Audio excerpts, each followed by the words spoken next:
హైదరాబాద్లో ఒక ఆటోలో మృతదేహాలు లభ్యమవడం ఇప్పుడు కలకలం రేపుతోంది.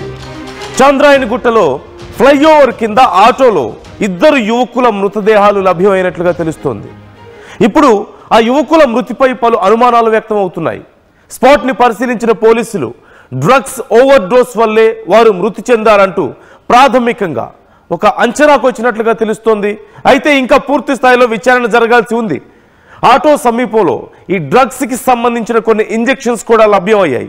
మృతులు జహంగీర్, ఇర్ఫాన్గా గుర్తించారు. సీసీ కెమెరాల ఆధారంగా దర్యాప్తు చేస్తున్నట్లుగా తెలుస్తోంది. ఆ ఘటనా స్థలంలో లభ్యమైనటువంటి ఆ సిరంజులకి సంబంధించిన విజువల్స్ మీరు చూస్తున్నారు. ఆ సిరంజులు మీరు క్లియర్గా చూడొచ్చు. కొన్ని రకాల డ్రగ్స్ని డైరెక్ట్గా నర్వ్స్లోకి తీసుకుంటారు, అంటే ఇంజెక్షన్ ద్వారా లోపలికి తీసుకుంటూ ఉంటారు. సో అలాంటి డ్రగ్స్ తీసుకొని ఉండొచ్చేమో అంటూ పోలీసులు అనుమానిస్తున్నారు.